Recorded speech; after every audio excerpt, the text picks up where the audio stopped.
Olá a todos. Hoje começamos com um novo ponto referente aos embargos de terceiro, né? Terminamos no último encontro as chamadas ações possessórias e vamos definir então alguns elementos desse modelo de procedimento especial que realmente conduz especialidades. Ele estabelece algumas questões de ordem eminentemente processual, um pouco fora do processo de conhecimento, mas que significa elemento aqui de absoluta defesa, né? Defesa aqueles que, na verdade, têm aí o seu patrimônio, né? O seu bem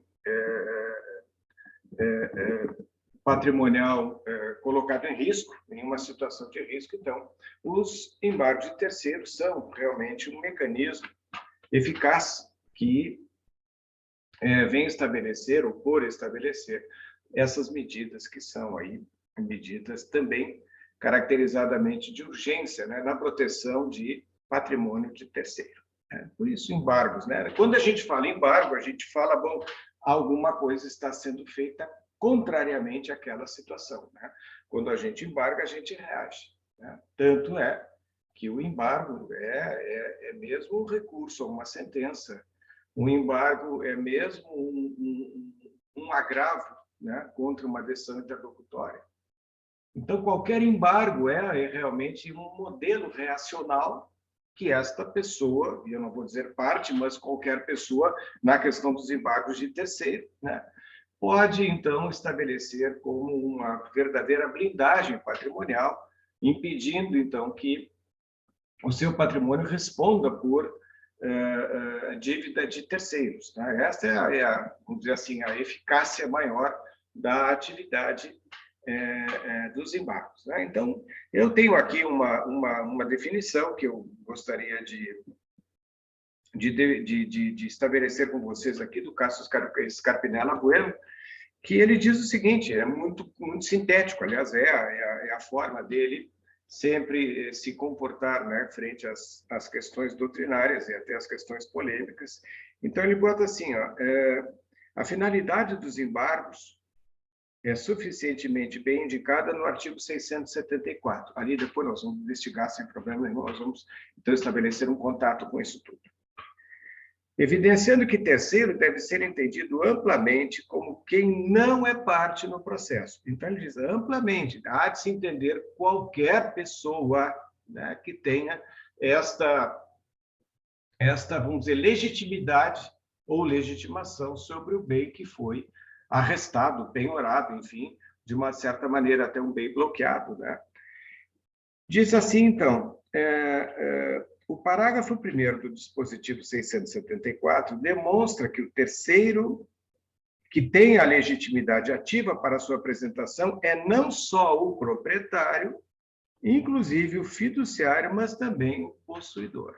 Então, várias características de quem tenha mesmo um mando, né, sobre este bem, mesmo não tendo a propriedade, poderá demandar com esses embargos, na medida da sua complexidade, né? Caso a caso, há de ser tratado aqui, mas, a princípio, com essa característica fundamental, né? Da proteção patrimonial que os embargos se revestem, né?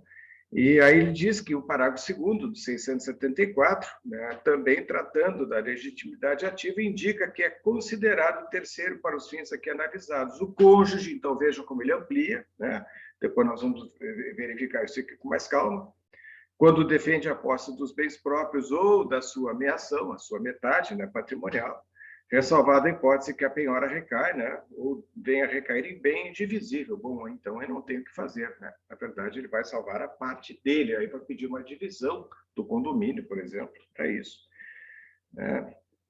Então, algumas considerações aqui que ele faz sobre estas pessoas, né? Onde diz assim, quem sofre ou está na iminência de sofrer constrição judicial de seus bens por força de desconsideração da personalidade jurídica de cujo incidente, nos artigos 133, aquela desconsideração da personalidade jurídica, não fez parte, né?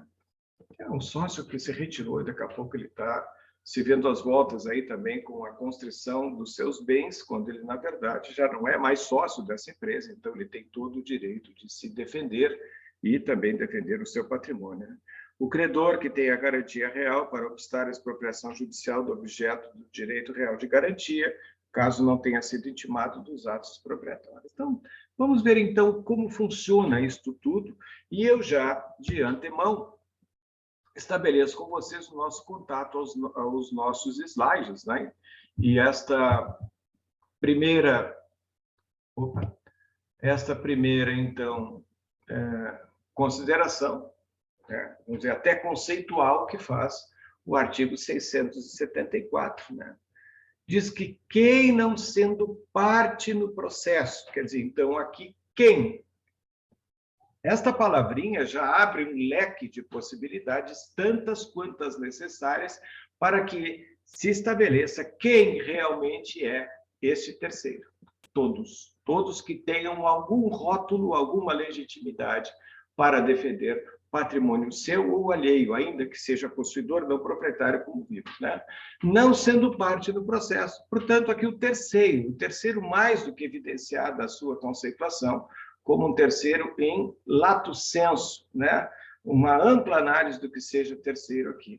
O que acontece com esse terceiro? Que sofre constrição seria aqui bloqueio, seria restrição, ou ameaça de constrição. E aqui já se pode prever, vamos ver logo, a questão preventiva dos embargos, porque diante de uma ameaça nós temos que nos prevenir. Também tem os embargos de terceiro essa característica. Então, quem sofre constrição ou ameaça de constrição sobre bens que possua, não veja, bens seus, fala em possua, e possuir significa tanto ser um terceiro possuidor como ser o próprio proprietário, né? A posse é uma característica da propriedade, mas também é uma característica da locação, por exemplo, né? Do arrendamento, por exemplo. Então, sobre bens que possua ou sobre os quais tenha direito incompatível com o ato constritivo, poderá requerer seu desfazimento ou sua inibição por meio de embargo de terceiro. Esta redação mantém a mesma tranquilidade, a mesma paz da redação do Código de 73, também não houve nada de mudança assim substancial, colocando, e mesmo assim, colocando o remédio esse nos procedimentos especiais, né? Como eu disse, é especialíssimo também por essa condição, né? Um terceiro que chega do nada e, opa, peraí, isso aqui tudo é meu, né? Esse patrimônio é meu, e cabe a mim a defesa desse patrimônio, que não tem nada a ver com essa dívida, então vejo como uma situação estranha, né? Mas, de qualquer maneira, os embargos guardam essa característica especialíssima, né, de procedimento, que alguém terceiro chega de paraquedas no procedimento que já está travado entre autor e réu, que são outros personagens que estão lá, né, brigando sobre, por exemplo, um cumprimento de sentença, uma execução, alguma coisa nesse sentido, e que haja constrição de bens, e esses bens são de terceiro ou terceiros, e não das partes, né? Então, ditas essas observações, vamos ver, então, o que nos diz o nosso Araquém de Assis neste conceito, né? Os embargos representam um remédio para desembargar, desembaraçar ou separar bens indevidamente envolvidos no processo alheio.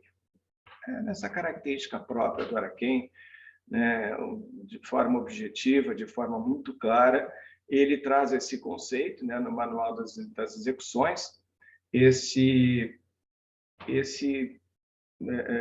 conceito que faz com que a gente não precise pensar muito, né? Então, representa um remédio para desembargar, por isso os embargos, né? Ou separar bens indevidamente envolvidos em processo alheio. É isso. Então, eu vejo, no caso, a função que seria exatamente essa defesa do patrimônio pessoal de um terceiro, em caso de constrição judicial sobre bens. Então, quem não tiver realmente envolvimento com esta dívida, nesta situação processual, poderá, então, fazer com que isto seja efetivamente manejado, né, pelos embargos de terceiro.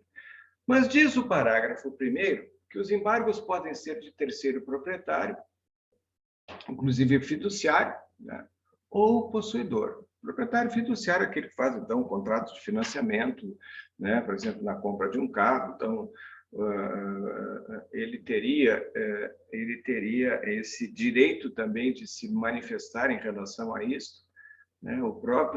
A própria financeira, quando o carro é tomado por alguém, né, a financeira que empresta dinheiro para comprar determinado automóvel, vamos imaginar essa situação, também o terceiro, que seria este agente, né, poderia fazer com que este automóvel fosse realmente embargado e não fosse para mãos de terceiro, porque eles têm aqui um direito de preferência absoluta, né, um direito de crédito em cima do próprio contrato. Tá? E o parágrafo 2º, que nós já falamos, e agora vamos esmiuçá-lo um pouquinho mais, considera-se terceiro. Vejam como a lei, nesse ponto, foi sábia.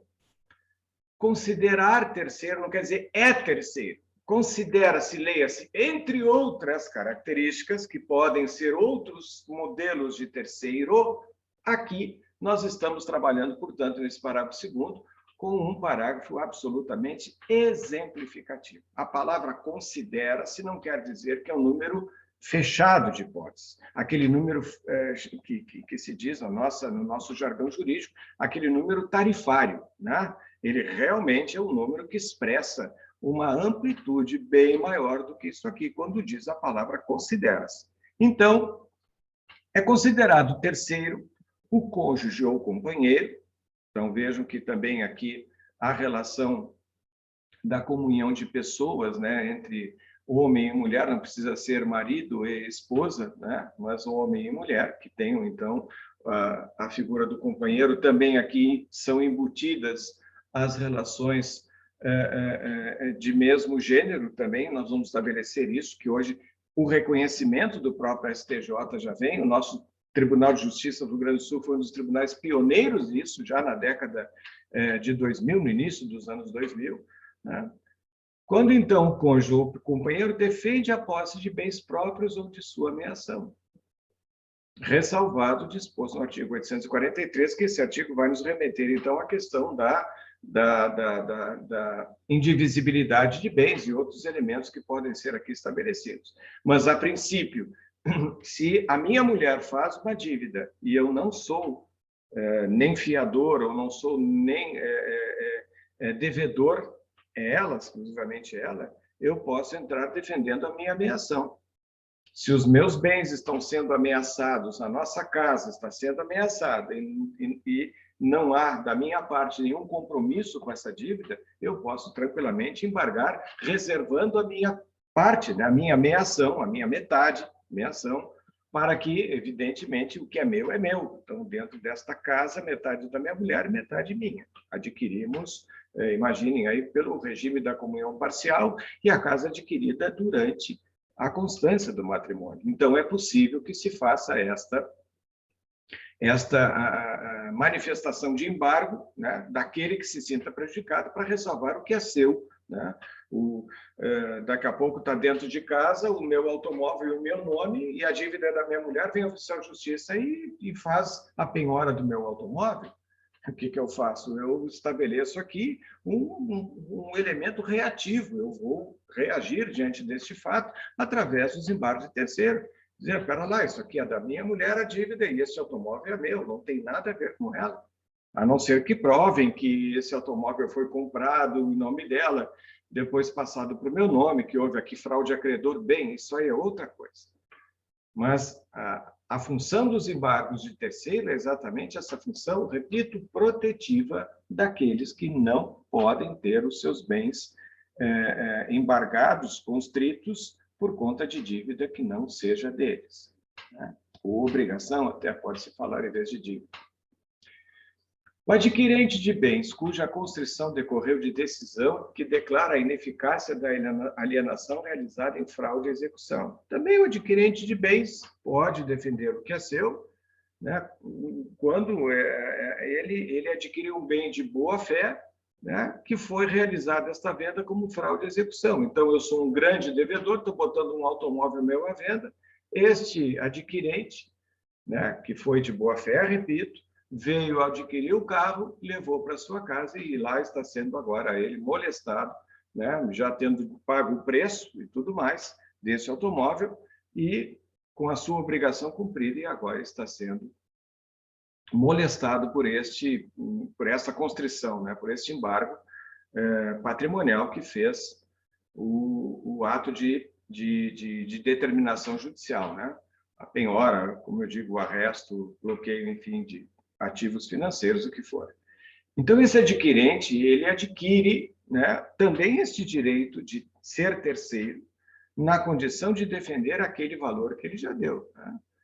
Então, mesmo que se declare a ineficácia da venda, porque era fraudulenta, houve fraude de execução, o adquirente pode vir buscar os seus direitos também. Quem sofre constrição judicial de seus bens por força de desconsideração da personalidade jurídica de cujo incidente não fez parte. O que é essa desconsideração? Apenas lembrando vocês lá do processo civil 1, né, daquele tempo em que ainda vocês estavam ainda desbravando, né, de maneira inaugural o processo civil. O que é esta desconsideração da personalidade jurídica? É exatamente fazer com que a pessoa jurídica, né, responda por ela e também por seus sócios. Quando esses sócios estiverem malversando a pessoa jurídica, estiver usando a pessoa jurídica, a empresa, o nome dela, como um verdadeiro escudo, né, para todos os atos fraudulentos que venham cometendo. Então, o que nós podemos fazer hoje? Nós temos, por exemplo, uma situação das tais pirâmides, né, que todo mundo envolvido aí no capital pessoal, né, colocando dinheiro lá dentro e colocando, e pessoas que, de má índole ou de má fé acabam fazendo disso, então, um trampolim para serem milionárias, né, e colocando muitas pessoas em situação até quem sabe de suicídio, né? Porque colocam todas as suas economias nas mãos dessas personalidades aí. Então, eles colocam uma pessoa jurídica, um nome de uma empresa ali, né? E que realmente esta pessoa jurídica causa este dano, até vamos chamar coletivo, difuso. O que vai acontecer? Pela desconsideração da personalidade jurídica, haverá então, um afastamento da pessoa jurídica para que os seus sócios venham com ela responder a eventuais danos causados ou mesmo qualquer vínculo obrigacional que esta pessoa jurídica tenha feito em detrimento das pessoas da coletividade, desta comunidade, enfim, que foi aí afetada. Então, o sócio, imaginem, retirante, o sócio que já se retirou há 3 meses, há 4 meses, antes destes fatos, ele poderá, quando os seus bens próprios forem afetados, ele poderá também ser um terceiro embargante, oferecer embargo de terceiro, porque o incidente que trouxe esses acontecimentos, ele não fez parte, ele não era, portanto, legitimado a isso. Então, quem sofre constrição judicial por força de desconsideração, quem é esse quem aqui? É o sócio, né? Que sofreu a constrição judicial, não pode ser molestado porque ele não fez parte deste incidente.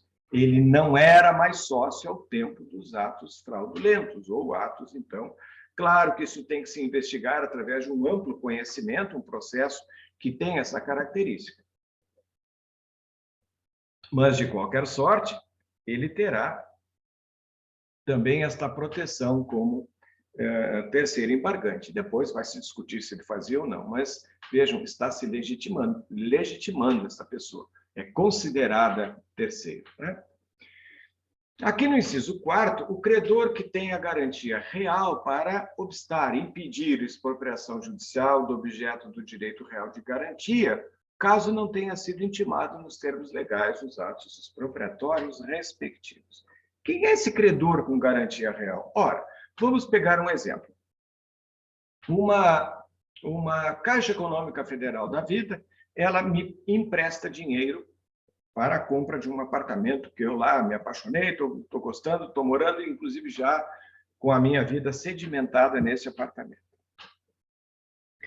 Como se trata de um contrato de longo prazo, é claro que a Caixa Federal pede uma garantia hipotecária, e é um direito real hipotecário, vocês sabem disso.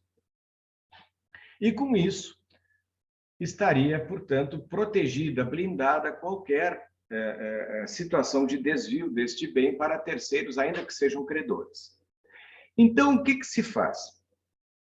Um outro credor meu vem a juízo e diz, olha, o Madeira tem um apartamento tal na rua tal, então eu quero que seja este apartamento penhorado. Se a Caixa Econômica Federal não for intimada, e ela deve ser, até por lei, existe uma determinação de que se intime o credor hipotecário, se a Caixa não for intimada, ela pode utilizar embargos de terceiro, alegando, olha, tem um contrato, existe uma cédula hipotecária sobre este imóvel, está lá na matrícula da zona do registro de imóveis, e este imóvel não poderia ter sido penhorado sem o conhecimento da Caixa. Então, o que vai fazer a Caixa? Ela também vai defender o seu patrimônio. Ela tem uma garantia real que se sobrepõe à garantia daquele credor. Então, por esta razão, os direitos reais de garantia devem ser preservados, né? Com isso, caso não tenha sido intimado, então deverá. Mas, via de regra, muito raramente, porque a penhora recai hoje já no sistema automático, né? Digitalizado, dos registros imobiliários, e lá na matrícula já aparece a averbação de hipoteca. Então, o próprio servidor do cartório imobiliário vai avisar ao juízo de que existe uma hipoteca. E aí, então, se intima, o juiz determinará a intimação do credor hipotecário, e aí concorre, né? Claro que com uma preferência, mas o credor hipotecário concorreria com aquele credor meu, né? Não teria nenhuma garantia real, mas concorreria. Então, o que acontece? Vende-se o apartamento, a Caixa Econômica pega o valor que ainda lhe é devido desta venda, né? Então pega o valor, esse valor residual, porque ela já recebeu prestações e agora está então recebendo. E o que for residual, o que sobrar, será, portanto, aí do credor ou credores que deverão aí fazer o devido concurso, se forem mais, né? De quem tem realmente o direito a receber. Por esta razão, se consideram estas pessoas, né? E principalmente o próprio credor, com garantia real. Mas são esses quatro, então, que vêm definidos no artigo 674 como, vamos dizer assim, legitimados para isso.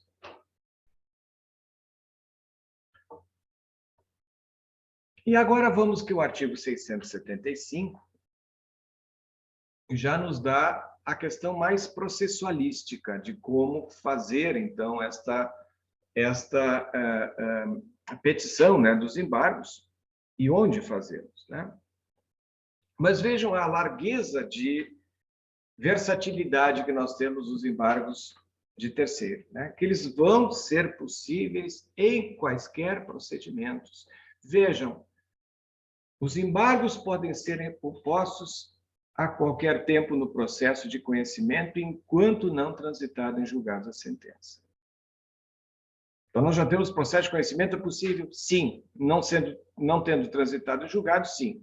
Cumprimento de sentença ou processo de execução? Sim. São os elementos de realização. Cumprir a sentença, se realiza a sentença, e processo de execução quer dizer se realiza o título executivo extrajudicial, né? Apenas lembrando disso. Então, vejam que existe essa possibilidade ampla de utilização dos embargos de terceiro, né? Até 5 dias depois, né, da adjudicação, da alienação por iniciativa particular ou da arrematação, mas sempre antes da assinatura da respectiva carta. Vamos ver, primeira coisa, uma questão aqui de terminologia. Os embargos podem ser opostos. Bem, aqui fica uma dica para vocês, inclusive dica que é bastante recorrente no exame de ordem. e outros concursos é a utilização correta, né, dos verbos, né? Quando a gente utiliza embargos, a gente os opõe. O verbo é opor embargos e não interpor, impetrar, que barbaridade, não. Nós opomos embargos de terceiro. Então, não existe uma oposição, né? Nós estamos nos opondo àquele ato com embargos de terceiro, né? Então, nesse sentido, a mesma coisa opor embargos declaratórios lá nos recursos, né? Opor outras modalidades tantas de embargos, né, que a gente pode aí fazer, embargos que podem acontecer sempre na medida de uma reação. Então, neste caso, e voltando, a oposição dos embargos se dá num processo de conhecimento fácil, até o trânsito em julgado. Mas como no processo de conhecimento eu posso ter embargo se eu não tive ainda uma dívida, não tive nada? Vejam, existem medidas que são liminares lá da tutela provisória de urgência ou de antecipação de tutela, e estas medidas podem fazer a constrição de bens de terceiros. Pode recair a medida, por exemplo, da busca e apreensão de um carro que está em meu nome e que, em verdade, a pessoa que é parte no processo, né, me vendeu. Então, o que acontece? Nessa busca e apreensão, mesmo porque eu vou estar no processo de conhecimento, embora tutela provisória, mas com essas medidas liminares de urgência, eu poderei, então, me defender, né? Porque, na verdade, embora muitas vezes acontece da pessoa comprar o automóvel de um terceiro e não passar ainda os registros devidos no trânsito, bom, é risco. Então, por isso que pode acontecer. Se o carro está no nome do devedor lá no trânsito e eu comprei esse carro, é claro que esse carro terá busca e apreensão e mais tarde eu ainda tenho que entrar com embargo de terceiro, provar para o juiz que eu adquiri o carro, está aqui o recibo, está aqui o documento, enfim, contrato, e com isso fazer com que o carro seja liberado. Mas até lá eu sofri essas consequências, né? Então, vejam, no processo de conhecimento isso é possível, muito possível, né? Se já transitou em julgado, bem, aí vamos ver que remédio, porque eu posso entrar no cumprimento de sentença, se disso gerou uma obrigação, né? Eu posso ingressar, então, com os embargos de terceiro no cumprimento de sentença, que já temos aqui, então, que eu disse, a realização do comando sentencial. Está se realizando aquilo que vem estampado na sentença, né, em termos de condenação de alguém. E também no processo de execução, que eu já expliquei também, nesse caso, quando se tratar de título executivo extrajudicial. Mas qual é o prazo que eu tenho? Eu tenho 5 dias contados como dias úteis, né? Mesma coisa, mesmo tipo de contagem. Mas cuidado, porque eu tenho 5 dias depois da carta de adjudicação, da carta de alienação por iniciativa particular ou da carta de arrematação. Então, eu tenho 5 dias depois destes atos, né? Porque no momento que saiu esta carta, repito, de alienação, de adjudicação ou de arrematação, no momento que essa carta saiu, eu não tenho mais como fazer a minha oposição de embargos, tá? Então, eu tenho... Então, assim, eu sei que hoje sai o leilão do meu automóvel. Então, o que eu tenho aqui? Alienação por arrematação, né? Foi arrematado no leilão. Então, eu tenho, sabendo que o leilão foi hoje está lá o feliz comprador no leilão do meu automóvel, eu tenho até 5 dias, né, para operar com os embargos de terceiro, né? E sempre antes deste prazo da assinatura da respectiva carta. O que significa isso?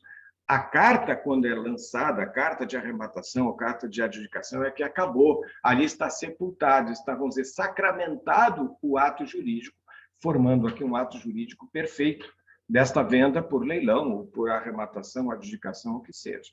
Então, vamos ter com isso a possibilidade de um prazo muito exíguo, né, desses 5 dias, contados desses atos, mas sempre cuidando para que a carta de arrematação, adjudicação ou de alienação não tenha sido ainda emitida, porque se foi, não há muito o que fazer, né? Parágrafo único. Caso identifique a existência de terceiro titular de interesse em embargar o ato, o juiz mandará intimá-lo pessoalmente. Bom, aqui, situação um pouco rarefeita, né? Do juiz se dar conta de que existe um terceiro capaz de embargar o ato, então ele poderá intimar pessoalmente esse terceiro. Não vi na prática, isso aqui para mim não quero dizer que seja letra morta, não. O juiz, daqui a pouco, mais cauteloso que examina uma documentação, né? Vejam, vamos imaginar aqui a situação voltando à situação de uma penhora sobre um bem comum do casal, onde só um é devedor, né? Um dos integrantes dessa família, é apenas um deles, né? O juiz vai ver aquele documento, aquela matrícula, aquele bem que foi penhorado através de documentação, ele vai ver que a outra pessoa, né, o outro cônjuge, faz também copropriedade, né, deste bem e vai mandar intimar também. Mas um pouco rarefeita, realmente, isso aí cabe sempre à parte que é o terceiro que é atingido pelo ato do referencial de constrição, né, que vai fazer o juízo. Procedimentos são simples, né? Então, vejam, os embargos serão sempre distribuídos por dependência, obviamente, para o juiz competente, que é o que fez a constrição, né? Os autos são autuados em apartado, então não tem muita dificuldade nessa compreensão, porque, obviamente, que o juiz que mandou fazer a penhora, a constrição do bem, também é o juiz que vai mandar, né, desconstituir essa constrição, julgando os embargos de terceiro. É óbvio que tem que ser o mesmo juízo, né, sob pena aqui de uma antinomia de competências de dois juízes aqui se batendo em uma situação, um manda fazer e outro manda desfazer. Então, é o mesmo juiz que vai resolver esse assunto. Nos casos de ato de constrição realizado por carta precatória ou carta rogatória, né, os embargos serão oferecidos no juízo deprecado, salvo se indicado pelo juízo deprecante o bem constrito ou se já devolvida a carta. Então, lá onde foi enviada a carta, olha, o juiz de Porto Alegre está mandando fazer a penhora em Santa Maria de um determinado bem imóvel. Então, é lá que os embargos serão oferecidos. Esta é a regra, lá em Santa Maria, né? No juízo deprecado, né? Salvo ser indicado pelo juízo deprecante o bem constrito ou se já devolvida a carta, que aí, né, já foi feito o ato, então, uma vez devolvida a carta, haverá de ser, portanto, aí a efetiva competência, né, de um ato, né, que já foi cumprido, porque aqui a carta já foi devolvida, significa o cumprimento. E por isso haveria os embargos de terceiro no juízo deprecante. Tá? Mas a regra, o juízo deprecado é onde esteja a constrição, onde foi feita ela. Tá? Na inicial, o embargante faz a prova sumária da posse, né, do seu domínio da qualidade de terceiro, oferecendo documentos e rol de testemunhas. Vejam, então, que procedimento de conhecimento, né? Então, ele vai dar a conhecer o juiz, vai, inclusive, oferecer documentos, se necessário, até a testemunha para ser ouvida. É facultada a prova da posse em audiência preliminar designada pelo juiz, não precisa a prova da posse documental. Eu posso fazer a prova através de testemunhas, né? Pedindo o depoimento pessoal das partes ou o meu depoimento como terceiro, então o juiz poderá fazer esta audiência, esta audição de pessoas, né, como caráter preliminar antes do juiz decidir, né, para que ele tenha, então, esse terceiro tenha a faculdade da prova justificada através da oralidade, né, da prova oral. O possuidor direto pode alegar, além da posse, o domínio alheio. Né? O que é isso aqui? O possuidor direto pode dizer que, além da sua posse, existe um domínio alheio, existe alguém, né, que tenha efetivamente este domínio, ter um outro terceiro, que seria, então, o possuidor direto, pode fazer essa alegação. que além da posse dele existe um outro, né? O domínio alheio, né? Que existe um outro domínio, um outro elemento aqui que caracteriza o domínio alheio. A citação será pessoal se o embargado não tiver procurador constituído nos autos da ação principal. Tá bem? Será legitimado passivo, sujeito a quem o ato de constrição aproveita, assim como será seu adversário no processo principal quando for sua indicação do bem para a constrição judicial. Então, tranquilo aqui também, será legitimado passivo, sujeito a quem o ato de constrição aproveita. Então, seria o credor, né, que aproveita o ato de constrição sobre o meu patrimônio. Então, ele será seguramente chamado aqui de, entre aspas, réu, né, um requerido nesta situação, neste incidente processual dos embargos. Né? A decisão que reconhece suficientemente provado o domínio ou a posse, então o juiz diz assim, realmente o terceiro tem razão, vai determinar a suspensão das medidas constritivas sobre os bens litigiosos objeto dos embargos, bem como a manutenção ou reintegração provisória da posse, se o embargante a houver requerido. Né? O juiz pode condicionar a ordem de manutenção de reintegração provisória de posse e a prestação de caução. Então, o juiz ainda não decidiu definitivamente, mas ele deu uma liminar de proteção. Então, se for assim, ele pode exigir do terceiro embargante uma caução, né, pelo valor que entender necessário, ressalvada a impossibilidade da parte economicamente hipossuficiente. Os embargos poderão ser contestados em 15 dias, fim do qual se seguirá o procedimento comum. De novo, aquela situação, entra com uma decisão liminar, protegeu, né? O juiz, então, determina essa suspensão. Lá no 678, é uma medida, dizer, exclusivamente liminar. E os embargos podem, então, assim ser contestados, e aí se procedimentaliza esse processo através do rito comum, normal, então não haveria nada de especialidade daqui para frente. O juiz vai dizer cabe ou não cabe, é do terceiro ou não é do terceiro, e terminou. Tá? Contra os embargos do credor com garantia real, aquele caso da Caixa Federal que eu disse a vocês, o embargado somente poderá alegar que o devedor comum é insolvente, então, é uma situação. O título é nulo ou não obriga o terceiro, outra é a coisa dada em garantia.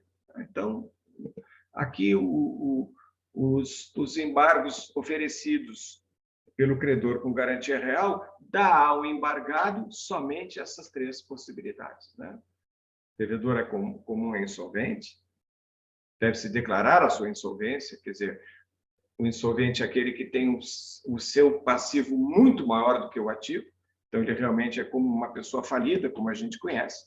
O título é nulo ou não obriga o terceiro. Outra é a coisa dada em garantia. Bem, essas as defesas possíveis nesse caso dos embargos de credor com garantia real. Acolhido o pedido inicial, o ato de constrição judicial indevida será cancelado com reconhecimento do domínio, da manutenção da posse ou da reintegração definitiva do bem ou do direito. Então, aqui sim, o artigo 681 está falando de uma sentença definitiva. Acolhido o pedido inicial, que entenda-se dos embargos de terceiro, quer dizer, quando se acolhe, isso está se chamando aqui de sentença, ele está determinando, então, sentencialmente, que cabe razão, assiste razão ao terceiro embargante. Então, acolhido o pedido inicial, o ato de constrição judicial indevida será cancelado com reconhecimento do domínio, da manutenção da posse ou da reintegração definitiva do bem ou do direito ao embargante. Por essas razões, então, nós teremos um ato aqui definitivo também, por isso que ele se contrapõe ao artigo 678, que é ali uma decisão meramente in limine, né, liminarmente dada, oferecida. Então, por estas razões, eu termino aqui o nosso encontro de hoje, não me passando mais do nosso tempo normal, e no próximo falaremos, então, dos embargos na forma preventiva, já estabelecendo uma finalização desse ponto. Tá bem? Muito obrigado a todos. Eu fico aqui à disposição de vocês, continuando sempre nessa forma, e logo já faremos a nossa aula presencial, naquela semipresencial, já vou deixar então definido para vocês. Tá bem? Fiquem com Deus, um beijo às meninas, um abraço grande aos meninos, e vamos nos falando por aqui.